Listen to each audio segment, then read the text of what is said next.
Приветствуем наших подписчиков и гостей канала Эзотерика для тебя, друзья. Мы вас всех приветствуем в изобилии и достатке. Сегодня в этом видео мы уделим вниманию весеннему равноденствию, которое нас всех ожидает 20 марта. Поговорим о традициях, о запретах этого дня, а также что важно сделать в этот день, какие основы заложить для будущего года. Все далее более подробно в этом видео. Знаете, день весеннего равноденствия– это особенное время, когда продолжительность светового дня равна ночи. И вообще равноденствие– это тот момент, когда центр солнечного диска в своем видимом движении эклиптикой пересекает небесный экватор. В дни равноденствия продолжительность дня по всей Земле, кроме районов земных полюсов, практически равна продолжительности ночи. И точка, в которой центр Солнца пересекает экватор, при движении с южного полушария в северного называется точкой весеннего равноденствия, противоположная точкой осеннего равноденствия.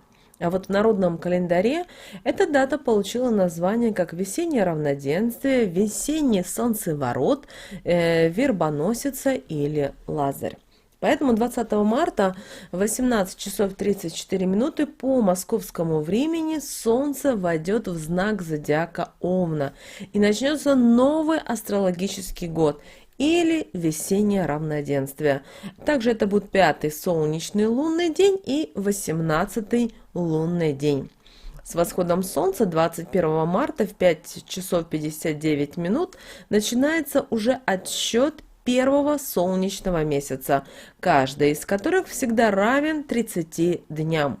Поскольку в году 12 месяцев, то оставшиеся 5-6 суток зависит от того, высокосный год или нет, перед весенним равноденствием носит название нулевых дней, условно 13-й солнечный месяц. Это всегда тяжелый период, и у людей появляется подавленность, чувство угнетенного состояния и может спровоцировать определенные проблемы со здоровьем. Сложности могут быть в взаимоотношениях, какие-то могут быть проблемы, нюансы и так далее. Также обращаем ваше внимание, что разница между календарным и астрономическим годом весеннее равноденствие не имеет фиксированной даты. Каждый год может сдвигаться на несколько часов. Высокосный год, выход корректировка времени и равноденствие возвращается на исходную позицию. Дата весеннего равноденствия намного более постоянна, чем все-таки осеннего равноденствия, летнего и зимнего солнцестояния.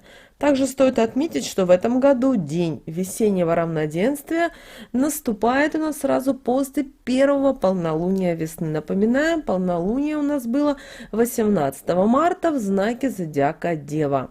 Также день весеннего равноденствия – это и славянский праздник, который знаменует смену сезонов, окончание зимы и начало весны. После этого дня весна окончательно вступает в свои права, а световой день становится длиннее. Только дважды в год Солнце восходит точно на востоке и заходит точно на закате. Наши предки в этот день, в 20 марта и вообще в день весеннего равноденствия, выпекали фигурки в форме птиц. Их подбрасывали вверх и ловили. Для чего? А чтобы привлечь в свою жизнь счастье, благополучие, здоровье и достаток. Когда-то день весеннего равноденствия отмечался и добычей нового огня. Мужчины это делали еще старинным способом, путем трения деревянных палок или других приспособлений. Этот огонь называли живым и приписывали ему именно священный характер.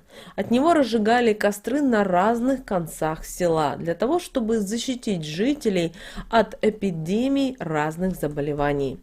Через костры, зажженные от живого огня, прогоняли стадо, чтобы не было падежа скота. Наступление весны наши предки считали праздником и с большим нетерпением ждали ее прихода. День весеннего равноденствия торжественно отмечали в разных частях Европы и Азии. Языческие празднества прихода весны были полны сакральным содержанием победы света над тьмой, пробуждения всего живого и начала новой жизни. Древние египтяне возвели великого сфинкса так, чтобы он указывал прямо на восходящее солнце во время весеннего равноденствия. У многих народов в разное время весеннее равноденствие было началом Нового года. Этот момент служит отсчетом для важных событий и в различных религиях, в частности в иудаизме Песах, в христианстве вычисление даты Пасхи, в исламе Навруз и так далее. Что же благоприятно сделать в день весеннего равноденствия? Конечно же, сделайте уборку дома, выбросите все ненужное и все старое.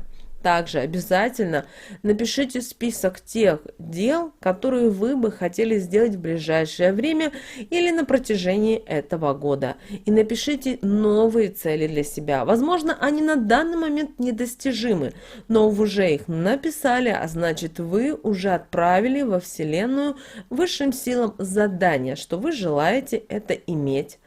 Далее загадайте обязательно желание и напишите его на листе бумаги, а затем спрячьте. Попрощайтесь также сегодня с 20 марта, в день весеннего равноденствия, с негативными мыслями и по возможности помиритесь с родными. Что же нельзя делать в день весеннего равноденствия? Не стоит начинать новые дела, потому что успех таких дел просто не будет гарантирован вам, а вот ошибки исправить вам будет тяжело. Лучше ограничьтесь планировкой своих каких-то определенных дел. Просто возьмите листок бумаги и запишите. Не ссорьтесь в этот день с родными, с близкими, не стоит выяснять отношения. Неизвестно, будет ли у вас возможность это уладить в будущем. Также обращаем ваше внимание, что если в этот день у вас мороз в вашем регионе, то холода продлятся еще 40 дней. А вот если птицы прилетели в день весеннего равноденствия, то это говорит о том, что будет хороший урожай пшеницы. Обращаем ваше внимание, что весеннее равноденствие – это еще и ритуальный день для многих народов и религий мира. Это время равновесия света и тьмы, после чего свет берет верх. Природа пробуждается от зимнего сна, от энергии стихий. Напоминаем, огонь, вода, воздух, земля. И они будут невероятно сильны вечером 20 марта и утром 21. Потому что эти дни обладают очень мощным энергетическим потенциалом. Поэтому постарайтесь встретить рассвет 21 марта. Постарайтесь поприветствовать солнышко, написать на листе бумаги все те свои желания, мечты, о которых вы, возможно, мечтали. Обращаем ваше внимание, что весеннее равноденствие и солнечно-лунные циклы имеют большое значение в христианстве. Каждую весну христиане ожидают главный церковный праздник, посвященный воскрешению Христа – Пасху. И для того, чтобы вычислить эту дату православной церкви, нужно знать, когда первое полнолуние после дня весеннего равноденствия. Пасха отмечается в первое воскресенье после этого. В 2022 году это будет 24 апреля, а вот католики будут Пасху отмечать на неделю раньше, 17 апреля. Также обращаем ваше внимание, что день весеннего равноденствия, а точнее первый рассвет после того, как Солнце пересечет 0 градус Овна, означает возобновление жизни на Земле. И для этого есть достаточно много различных практик, ритуалов, традиций, которые окружают приход весны. Конечно же, в языческой культуре встречают эту весну торжественно, сжигая чучело зимы. Это будет магическое время, и полезно его провести с родными, с близкими людьми, с единомышленниками. Сила позитивной коллективной мысли облегчит процесс движения к победе, поможет в реализации тех или иных целей. Обращаем ваше внимание, что вечер 20 марта будет все-таки напряженный, может появиться существующий внутриличностный конфликт. Но при этом, благодаря этому вы сможете познать себя, вы сможете понять, какие вам нужно ресурсы мобилизировать для того, чтобы преодолеть препятствия в той или иной сфере в своей жизни. Также возможно возникновение обстоятельств, при которых необходимо будет преодолеть себя, свою инертность. Если вы это сделаете, то это уже первый шаг к успеху. Ну а 21 марта, друзья, будут энергии двух источников жизни – Солнца и Луны. И они будут достаточно сильны. Кроме того, Солнце имеет статус экзальтации в Овне, и Луна в Скорпионе в статусе падения. Но даже негативный статус ночного светила – это все равно мощная энергия. Главное – воспользоваться ею правильно. Также в этот день возможны трансформации судеб масс людей, но процесс идет через кризисы и потрясения. К сожалению, без этого никак. После того, как Луна выйдет из Скорпиона, с 23 марта радостных и светлых дней будет все больше и больше. Вот такое, друзья, у нас будет с вами 20 марта весеннее равноденствие.